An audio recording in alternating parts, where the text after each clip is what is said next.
Hello नमस्कार राम राम। आप सभी विद्यार्थियों का आपके अपने विद्यास्थल में स्वागत है। तो उम्मीद करते हैं तुम लोग जहाँ भी होगा वहाँ लाजवाब शानदार बेमिसाल अद्भुत गजब मस्त स्वस्थ तंदुरुस्त होकर अपने जीवन में कुछ अच्छा करने का प्रयास कर रहा होगा। तो जो आज का वीडियो उसमें हम लोग कंटिन्यू करने वाले हैं क्लास 12 का जो इलेक्ट्रोस्टैटिक पोटेंशियल वगैरह देख रहे थे उसको। तो लास्ट वीडियो में हम लोग पोटेंशियल एनर्जी वगैरह और डिस्कस किए थे, उस पर क्वेश्चन वगैरह भी देखे थे। तो आज का जो वीडियो है उसमें भी पोटेंशियल ही डिस्कस करेंगे, लेकिन potential due to dipole discuss करेंगे, क्योंकि हम लोग चार्ज की वजह से पोटेंशियल वगैरह निकाल लिए थे, पोटेंशियल एनर्जी वगैरह निकाल लिए थे। तो आज का जो टॉपिक है, पहला टॉपिक है अपना पोटेंशियल या इलेक्ट्रोस्टैटिक पोटेंशियल बोलो ड्यू टू डाइपोल। और जो हम लोग पिछला वीडियो अगर याद हो, पिछला वीडियो मतलब पिछला चैप्टर अगर याद है, बाल थोड़ा सा गड़बड़ है मेरा, कोई बात नहीं, इस पर ध्यान नहीं देना है। अजीब सही लग रहा है। पोटेंशियल ड्यू टू डाइपोल दो पोजीशन पे मिलता है, एक होता है एक्सियल और एक होता है इक्वेटोरियल।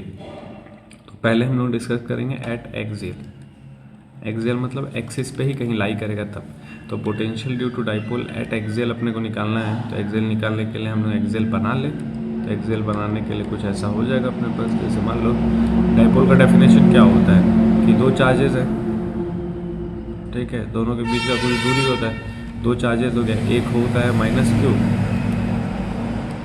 नामकरण कर दे चार्जेस का, इससे कर देते। एक हो गया माइनस क्यू, एक हो गया प्लस क्यू। दोनों के बीच का सेपरेशन होता है 12, और बीच में कहीं हम लोग एक पॉइंट ओ ले लेते बीच में सेंटर, ताकि दोनों का बराबर दूरी एल एल मिल जाए अपने को। अब अपने को क्या निकालना, पोटेंशियल ड्यू टू डाइपोल। ये डाइपोल हो गया eight axial point. Axial point मतलब किसी पॉइंट पे निकालना अपने को, और वो पॉइंट कहाँ होना चाहिए, इसी लाइन पे होना चाहिए। जैसे यहाँ से अगर हम लोग बात कर ले, यहीं पे कहीं वो पॉइंट होना चाहिए। ये पॉइंट हो गया सी, बोल दिया हम इसको, ठीक है। इस पॉइंट को हम सी बोल दिए। ये पॉइंट ए है, ये बी है, और ये सी हो गया। तो हमको इस सी पॉइंट पे पोटेंशियल निकालना है, डाइपोल की वजह से निकालना है, ठीक है। तो अगर डाइपोल की वजह से हमको पोटेंशियल निकालना है तो क्या करना पड़ेगा, तो करना कुछ नहीं पड़ेगा, बस थोड़ा सा बुद्धि लगा के सॉल्व करना है। कैसे करेंगे, तो हम लोग पहले क्या निकालेंगे, पोटेंशियल निकालेंगे। अब हमको फॉर्मूला मालूम है, तो पोटेंशियल निकालेंगे, ए की वजह से पोटेंशियल निकालेंगे, बी की वजह से, फिर दोनों को ऐड करके हम लोग सॉल्व कर लेंगे। तो सबसे पहले हम क्या निकाल लें, potential due to plus Q charge. तो हम प्लस क्यू चार्ज की वजह से पोटेंशियल निकालते हैं, जिसको हम बोल देंगे V1। और V1 कितना आ जाएगा, तो K हो जाएगा। सबसे पहले तो फॉर्मूला क्या होता है पोटेंशियल का, K Q अपॉन में R होता है। तो K हो गया, Q हो गया, अपॉन में R। R कहने का मतलब इससे उसका दूरी कितना है। तो हम लोग सेंटर से, जो O पॉइंट रहता है, सेंटर से उस पोजीशन पे जहाँ पे पोटेंशियल निकालना है, उसको हम क्या लेंगे, दूरी R ले लेंगे। तो अगर यहाँ से R दूरी है, यहाँ से L दूरी है, तो यहाँ से इसका दूरी हो जाएगा R माइनस L। तो यहाँ फिलहाल हम लिख देते हैं BC, ठीक है, डिस्टेंस। अब इसको जब हम लोग सॉल्व करेंगे तो के क्यू अपॉन में आर माइनस एल आएगा, ठीक है। उम्मीद करते समझ आएगा। इसको हम बोल देंगे इक्वेशन 1। ऐसे हम लोग निकालेंगे इक्वेशन 2। इक्वेशन 2 किसकी वजह से निकलेगा, माइनस क्यू चार्ज की वजह से निकलेगा। तो क्या होगा, अब अगला potential due to minus Q charge, minus Q charge, इसको हम V2 लिख दे रहे हैं। V2 कितना आ जाएगा, तो डायरेक्ट अब लिख दे रहे हैं के क्यू अपॉन में ये पूरा दूरी, तो ये दूरी L, ये दूरी R, तो ये हो जाएगा R प्लस L। ये हो गया इक्वेशन 2। अब इक्वेशन 2 भी आ गया, 1 भी आ गया, तो दोनों को क्या करना है, दोनों को ऐड करना है। तो एडिंग फर्स्ट एंड सेकेंड। अब क्या देखने को मिलेगा, हम लोग को पोटेंशियल देखने को मिलेगा। पोटेंशियल क्या बोल देंगे, V, ये हो जाएगा V1 प्लस V2। V1 कितना है, के क्यू अपन में R माइनस L। ये कितना है, के माइनस का क्यू है ना, ये यहाँ पे ये माइनस का क्यू है, तो माइनस आगे आ जाएगा अपने पास, तो ये भी माइनस हो जाएगा। इसको इरेज करें, ये हो जाएगा अपने पास माइनस, क्योंकि भाई के एक प्लस क्यू चार्ज है, एक माइनस क्यू चार्ज है, तो 2L हम माइनस ले रहे, और ये है R प्लस L। अब इसको सॉल्व करेंगे तो देखो के क्यू बाहर आ जाएगा, बचेगा 1 अपॉन में R minus L plus 1 upon में R प्लस L, ठीक है। क्रॉस मल्टीप्लाई करेंगे तो R plus L, R minus L, तो L से L कैंसिल, बचेगा अपने पास 2R बचेगा, R plus L, R minus L. फिर यार क्या कर रहे हैं हम, तुम लोगों का असर हो गया, यहाँ माइनस है ना, ये माइनस है बीच में, हम प्लस लिख रहे हैं, ठीक है। तो इधर आएगा R प्लस एल, इधर होगा माइनस R प्लस एल, तो R से R कैंसिल, बचेगा 2L। तो इधर बचा, लिख देते हैं के क्यू 2L, और डिनोमिनेटर में क्या बचेगा, तो A plus B, A minus B, तो A square minus V square. ठीक है, अब रिजल्ट जो है दूसरे पेन से लिख दे रहे हैं, ये पेन से लिख देते हैं रिजल्ट। तो जो अपने पास अब रिजल्ट आ रहा है वो क्या आ रहा है, तो KQ2L। तो मालूम है डाइपोल का फॉर्मूला क्या था, डाइपोल का फॉर्मूला यही तो था 2QL, या फिर चार्ज इनटू सेपरेशन। तो चार्ज है Q, सेपरेशन है 2L, तो यही तो डाइपोल है। तो अब हम क्या लिख देंगे, K लिख देंगे, साथ में डाइपोल लिख देंगे, और अपॉन में क्या आ जाएगा, तो अपॉन में आ जाएगा R² माइनस L²। तो ये आ गया पोटेंशियल, ये आ गया potential due to dipole at axial point. मतलब पोटेंशियल अपने को निकालना है डाइपोल की वजह से किसी एक्सियल पॉइंट पे, तो क्या हो जाएगा KP अपॉन में R² माइनस L²। उम्मीद करते हैं समझ आएगा, बहुत कुछ हार्ड नहीं था यहाँ पे। बस स्टार्टिंग में तुम को लिखना पड़ेगा let dipole consist of a 2 charge plus Q1 minus Q separated by distance 2L and the point C where we have to find the potential due to the dipole which is separated by the distance r from the center of the dipole। ये सब लिख लेना कहानी, उसके बाद ये शुरू करना। ठीक है, अब हम लोग चलते हैं अगले टॉपिक जिसको बोलेंगे potential due to dipole at equatorial point. ये तो एक्सियल था, इक्वेटोरियल अब इसके ऊपर आता है, मतलब सेंटर के ऊपर आता है। अब उसको भी डिस्कस कर ले, तब तक इसको साफ करते हैं। अब देखो अगला हेडिंग है अपने पास potential due to dipole at equatorial point. मतलब अपने को पोटेंशियल निकालना है डाइपोल का से किस पॉइंट पे, इक्वेटोरियल पॉइंट पे। इक्वेटोरियल पॉइंट क्या होता है, तो जो भी डाइपोल का सेंटर है उसके परपेंडिकुलरली जो पॉइंट होगा उसको बोलते हैं इक्वेटोरियल पॉइंट। तो ये डाइपोल है अपने पास जिसमें -Q प्लस Q चार्ज, जिसके बीच का सेपरेशन 2L है, सेंटर O है। तो O से जो परपेंडिकुलर पॉइंट है, कौन सा पॉइंट हम लिए, C। तो इस पॉइंट C पे अपने को पोटेंशियल निकालना है। ठीक है, इस पॉइंट C पे पोटेंशियल निकालना है, तो क्या करना है, सबसे दूरी बताना पड़ेगा उसका। तो सेंटर से जो दूरी होता है उसको हम R लेते हैं। अब ये वाला लेंथ कैसे निकल जाएगा, तो ये R है, ये L है, तो ये क्या आ जाएगा अंडर रूट पे R² प्लस L² होगा। सेम कहानी यहाँ भी हो जाएगा, ये भी क्या आ जाएगा R² प्लस L², ये लेंथ आ जाएगा। अब अपने को क्या निकलना, तो हम डायरेक्ट बात करें तो हम लोग ये सब कहानी लिखना है। Late the dipole consist of -Q1 plus Q charge separated by distance 2L and the point where we have to find the potential is C, which is separated by distance r from the center of the dipole. Also the distance between the charges, also the distance from the charge to the point C will be under root R² plus L²। ये सब कहानी लिख लेना। ठीक है, ऊपर का ये जो भी फिगर का कहानी है वो लिख लेना। हम सीधे मुद्दे पे चलते हैं। मुद्दा क्या है, मुद्दा है potential at point C due to plus Q charge. Potential due to plus Q charge, formula वही है। फॉर्मूला क्या है, V1 की जगह पे क्या लिखेंगे हम लोग, KQ अपॉन में R। K Q में प्लस Q है और R मतलब इसके बीच का दूरी, तो इसके बीच का दूरी क्या है, अंडर रूट में R² प्लस L²। अब ऐसे ही potential due to -Q charge, -Q charge वाले को क्या बोलेंगे, V2 K -Q under root में R² प्लस L² आएगा। इसको आगे लिखेंगे तो -KQ अपॉन में अंडर रूट में R² प्लस L²। ठीक है, ये हो जाएगा। अब अपने को क्या निकालना है, नेट पोटेंशियल निकालना है। तो टोटल पोटेंशियल V क्या होगा, V1 प्लस V2। V1 कितना है, KQ अपन में under root R² plus L², और V2 कितना है, minus of KQ under root में R² प्लस L²। ये तो जादू देखने को मिल गया। जादू में क्या आ गया अपने पास, 0। तो जब कभी भी हम लोग पोटेंशियल निकालने जाएंगे डाइपोल के वजह से एट इक्वेटोरियल पॉइंट, तो क्या पोटेंशियल आ जाएगा, 0 पोटेंशियल आएगा। मतलब वहाँ पे कोई पोटेंशियल है ही नहीं। जो हम लोग सॉल्व करके देख ले कि भाई वैल्यू कितना आ रहा है, 0 आ रहा है। तो कभी भी इक्वेटोरियल पॉइंट पे पोटेंशियल पूछा जाए तो डायरेक्ट आंसर क्या लिख देना, डायरेक्ट आंसर लिख देना है 0। उम्मीद करते हैं ये भी डेरिवेशन समझ आएगा। अब हम लोग चलते हैं अगले टॉपिक पे। अगला टॉपिक क्या है, इसी में है। जैसे हम लोग पिछला जो चैप्टर था उसमें हम लोग डाइपोल के लिए निकाले थे एक्सियल और इक्वेटोरियल पॉइंट पे। इस बार हम लोग निकालेंगे एट एनी पॉइंट। ठीक है, तब तक साफ कर ले इसको। ठीक है, अब जो टॉपिक है अपने पास है potential due to dipole at any point. Any point हम लोग डिस्कस नहीं किए थे, लेकिन अब हम लोग को डिस्कस कर लेना है एनी पॉइंट। उससे पहले थोड़ा सा लगा लीजिए, नहीं तो आवाज़ भी तुम लोगों को क्लियर नहीं जा रहा। अब आवाज़ थोड़ा पहुंचेगा बढ़िया से।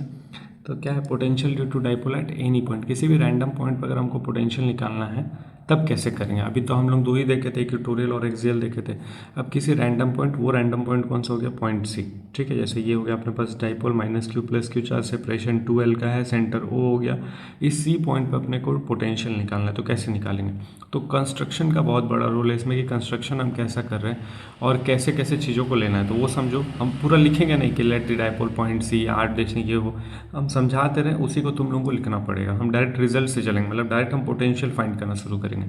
तो सबसे एक डाइपोल हो गया, डाइपोल के बीच का सेपरेशन 2L हो गया, सेंटर O हो गया, O से इसका दूरी R हो गया। ठीक है, इतना तो समझ आया होगा। A से C उसका डिस्टेंस है, B से C मतलब चार्ज से डिस्टेंस है उस पॉइंट का जहाँ पे अपने को पोटेंशियल निकालना। तो ये कहाँ से आ गया? अब देखो करना क्या है ना कि हमको यहाँ पे सिमिलैरिटी लगाना पड़ेगा। सिमिलैरिटी मतलब तुम लोग सिमिलैरिटी ट्राइंगल पढ़ा होगा, area of similar triangle theorem class 10th में पढ़ा होगा, हल्का फुल्का याद हो। तो हम क्या करेंगे, देखो इतना डायग्राम तो अपने पास ऑलरेडी था, ये डायग्राम तो अपने पास ऑलरेडी है इतना। ठीक है, A B C। हम एक्स्ट्रा क्या क्या करेंगे, और यहाँ बीच में एक और डिस्टेंस अपने पास, ये O वाला, ये इतना है अपने पास ऑलरेडी, मतलब फिगर के अकॉर्डिंग। हमको क्या करना होगा, हमको इसको थोड़ा सा एक्सटेंड करना पड़ेगा। थोड़ा सा एक्सटेंड करके इसको हम ज्वाइन करेंगे ई पॉइंट पे। क्यों एक्सटेंड करेंगे? क्योंकि एक राइट एंगल ट्राइंगल के रूप में आ जाएगा। फिलहाल तो यहाँ दिख नहीं रहा, लेकिन इसको हम कोशिश कर रहे हैं राइट एंगल ट्राइंगल बनाने का। ठीक है, सिमिलरली यहाँ पे एक और लाइन ड्रॉ करेंगे जो परपेंडिकुलर होगा, ये भी परपेंडिकुलर होगा, तो ये भी परपेंडिकुलर है, और यहाँ पे भी हम 90 डिग्री का, मतलब हम कुल मिला के 90 डिग्री वाला ट्राइंगल बनाना चाह रहे हैं, राइट एंगल ट्राइंगल बनाना चाह रहे हैं। तो ये लाइन हम यहाँ पे ड्रॉ किए परपेंडिकुलरली, यहाँ पे ड्रॉ किया गया परपेंडिकुलरली।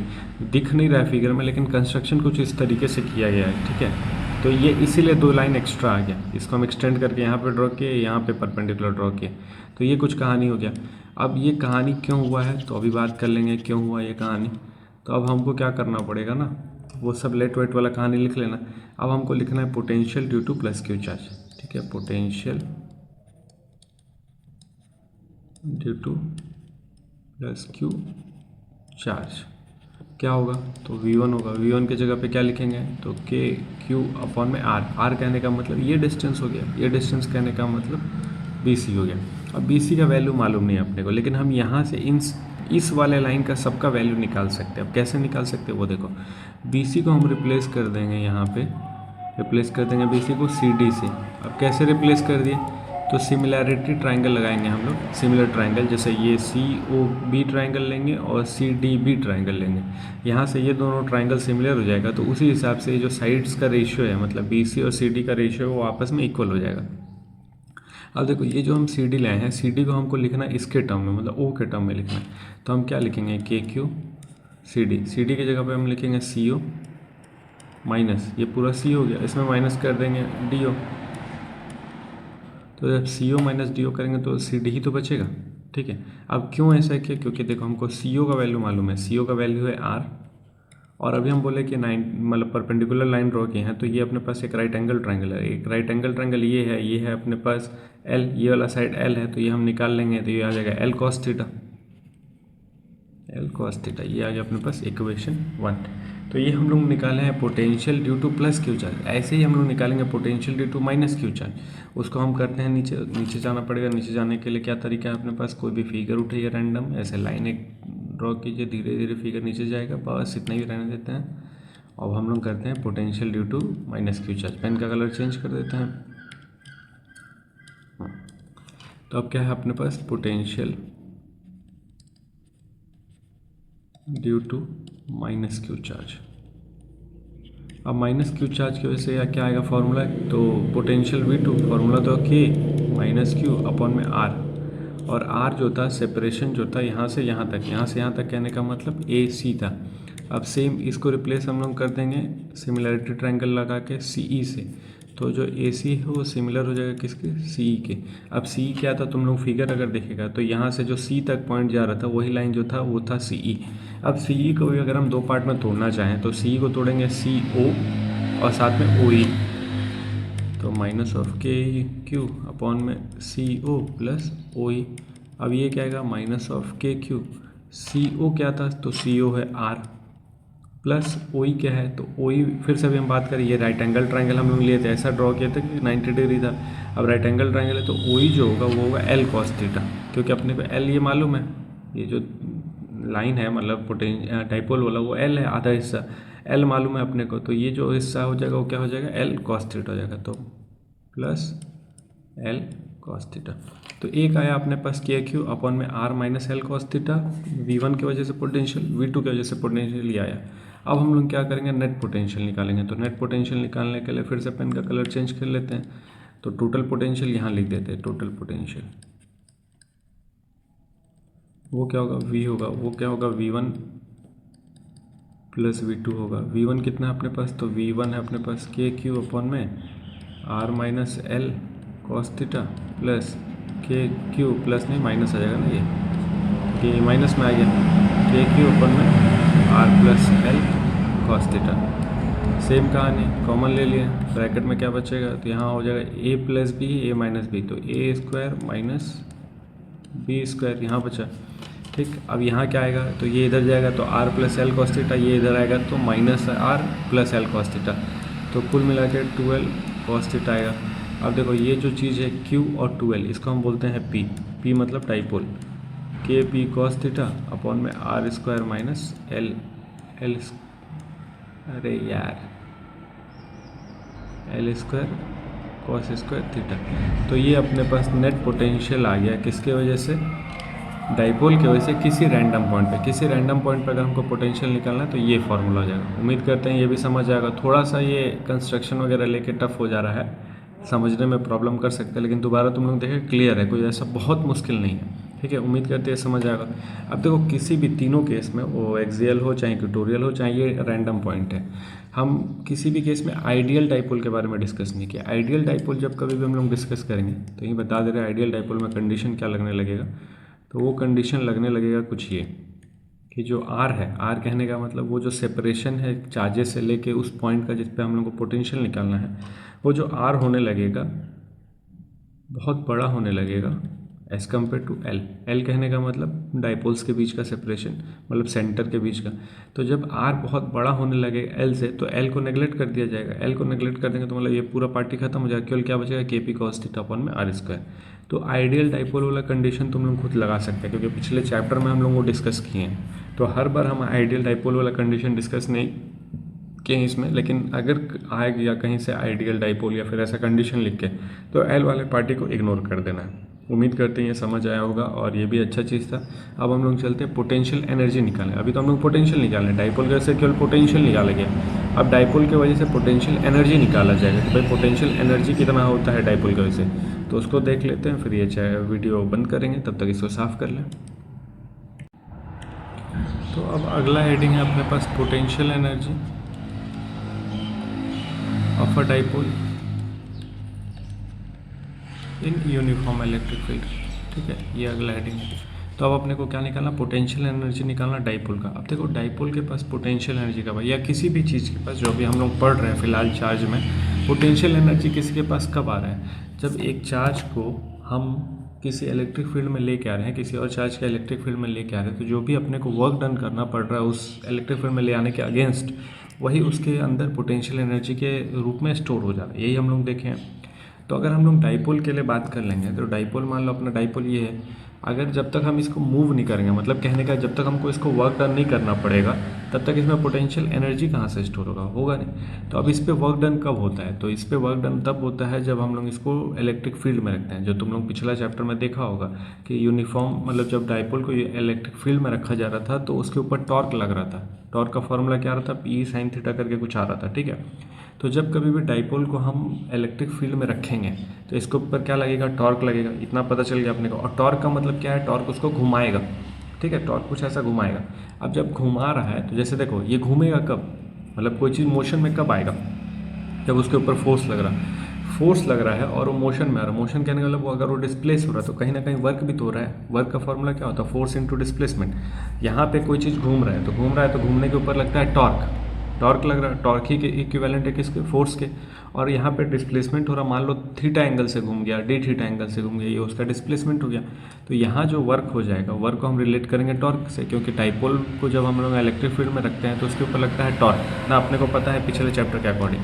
तो पूरा कहानी लिख लेना कि when a dipole is placed in a uniform electric field E with an angle theta, then the torque is act on it which result in work done which will be given as. तो सीधा हम work done पे चलते हैं कि work done कितना होने लगेगा। तो वर्क डन जो होने लगेगा वो इंटीग्रेशन हो जाएगा किसके, टॉर्क डी थीटा के। कैसे हो गया भाई, टॉर्क हो गया फोर्स, हम मान ले छोटे से एंगल से घूम रहा है डी थीटा, तो यहाँ भी वर्क जो हो जाएगा छोटा सा वर्क आएगा डी डब्ल्यू, लेकिन इंटीग्रेट दोनों साइड करेंगे तो इसको डब्ल्यू ही हम लिख दे रहे, कोई ऐसा नहीं करना। और हम ये मान लेते हैं कि इसको हम थीटा 1 से थीटा 2 पे घुमा रहे हैं, मतलब किसी एंगल 1 से किसी एंगल 2 तक घुमा रहे हैं इसको। टॉर्क का फॉर्मूला क्या है, तो टॉर्क का फॉर्मूला है पी ई साइन थीटा और साथ में डी थीटा। और ये क्या है अपने पास, लिमिट थीटा 1 से थीटा 2, थीटा 1 से थीटा 2। अब यहाँ से कांस्टेंट बाहर आएगा, पी बाहर आ गया, integration of sine theta D theta, limit हो गया थीटा 1 से थीटा 2।